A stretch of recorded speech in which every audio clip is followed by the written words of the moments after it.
ಹೇ guys welcome back. So ಇವತ್ತಿನ update ನೋಡೋಣ. Bigg Boss ಮನೇಲಿ ನೆನ್ನೆ ಅಷ್ಟೇ ಕ್ಯಾಪ್ಟನ್ಸಿ ಟಾಸ್ಕಿಗೆ ಒಂದು ಆಟ ಶುರುವಾಗಿತ್ತು. ಯಾರು ಕ್ಯಾಪ್ಟನ್ಸಿ ಟಾಸ್ಕ್ ಗೆಲ್ಬೋದು ಅಂತ ಟೀಮ್ ಎಲ್ಲ ಮಾಡಿದರು. ಬಟ್ ಅದಾದಮೇಲೆ ಬಿಗ್ ಬಾಸ್ ಕಡೆಯಿಂದ ಒಂದು ಎಕ್ಸ್ಪೆಕ್ಟ್ ಅನ್ಎಕ್ಸ್ಪೆಕ್ಟೆಡ್ ಅಂತ ಒಂದು ಡಬ್ಬ ಬರುತ್ತೆ. ಸೊ ಅದ್ರ ಪ್ರಕಾರ ನಾವು ನೋಡೋದಾದರೆ 3 ಟೀಮ್ಗಳು ಏನಿತ್ತು, ರಿಷಾ ಅವ್ರ ಟೀಮ್, ರಘು ಅವರ ಟೀಮ್ ಹಾಗೆ ಸೂರಜ್ ಅವರ ಟೀಮ್, 3 ಜನ ಕ್ಯಾಪ್ಟನ್ಸಿಗೆ ಒಂದು ಆಫರ್ ಕೊಡ್ತಾರೆ ಬಿಗ್ ಬಾಸ್. ಏನು ಅಂತ ಅಂದರೆ ಅವರ ಟೀಮ್ನ ಬಿಟ್ಟು ಅವ್ರು ಮಾತ್ರ ಡೈರೆಕ್ಟಾಗಿ ಕಂಟೆಂಡರ್ ಆಗ್ಬೋದು ಅಂತ. ಸೊ ನಾವೆಲ್ಲರಿಗೂ ಗೊತ್ತಿರೋ ಹಾಗೆ ಈ ಒಂದು ಆಫರ್ನ ರಘು ಅವರು ಮತ್ತು ರಿಷಾ ಅವರು ಇಬ್ಬರು ಕೂಡ ಆಕ್ಸೆಪ್ಟ್ ಮಾಡ್ತಾರೆ. ಬಟ್ ಸೂರಜ್ ಅವರು ಆಕ್ಸೆಪ್ಟ್ ಮಾಡಲ್ಲ. ಸೊ ಸೂರಜ್ ಅವರು ನಾವು ಆಟ ಆಡ್ಬಿಟ್ಟೆ ಗೆಲ್ತೀವಿ ಅಂತ ಹೇಳ್ತಾರೆ. ಅದಾದಮೇಲೆ ಇವಾಗ ಅಪ್ಡೇಟ್ಸ್ ನೋಡೋದಾದರೆ ಸೂರಜ್ ಅವರ ಟೀಮ್ ಸೋತಿದೆ. ಅಂದರೆ ಜಸ್ಟ್ 10 ಪಾಯಿಂಟ್ಸಲ್ಲಿ ಅವ್ರು ಸೋತರು.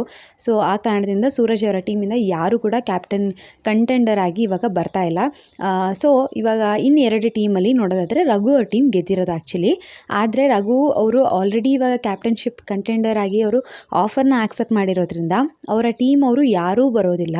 ಸೊ ಇವಾಗ ಫೈನಲ್ ಆಗಿ ಇಬ್ಬರು ಕಂಟೆಸ್ಟೆಂಟ್ಸ್ ಮಾತ್ರ ಸೆಲೆಕ್ಟ್ ಆಗಿರೋದು, ಅದು ರಘು ಅವರು ಮತ್ತು ರಿಷಾ ಅವರು. ಸೊ ಇವರಿಬ್ಬರ ಮಧ್ಯಕ್ಕೆ ಮಾತ್ರ ಇವಾಗ ಕ್ಯಾಪ್ಟನ್ಶಿಪ್ ಟಾಸ್ಕ್ ಏನಿದೆ ಅದು ನಡೆಯುತ್ತೆ. ಸೊ ನಡೆದಿದೆ ಕೂಡ. ಇವಾಗ ಗೆದ್ದಿರೋದು ಅದರೊಳಗೆ ರಘು ಅವರು.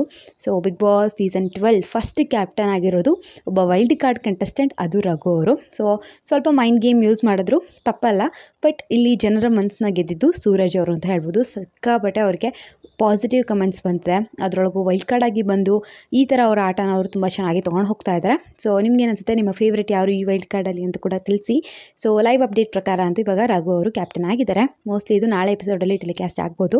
ಇವತ್ತಿನ ಎಪಿಸೋಡಲ್ಲಿ ಏನು ಅವರು ಆಫರ್ನ ಆಕ್ಸೆಪ್ಟ್ ಮಾಡಿರೋ ತೋರಿಸ್ತಾರೆ, ಮತ್ತು ದೀಪಾವಳಿ ಹಬ್ಬದ ಸೆಲೆಬ್ರೇಷನ್ ಇದೆ. ಸೊ ಮೋಸ್ಟ್ಲಿ ಇದು ನಾಳೆ ತೋರಿಸ್ತಾರೆ ಅಂತ ಅನ್ಸುತ್ತೆ. ಸೊ ಈ ಥರದ ಲೈವ್ ಅಪ್ಡೇಟ್ ಸಿಗ್ತಿರುತ್ತೆ. ಸೊ ಪ್ಲೀಸ್ ಚಾನಲ್ಗೆ ಸಬ್ಸ್ಕ್ರೈಬ್ ಮಾಡ್ಕೊಳ್ಳಿ. ಮತ್ತೊಂದು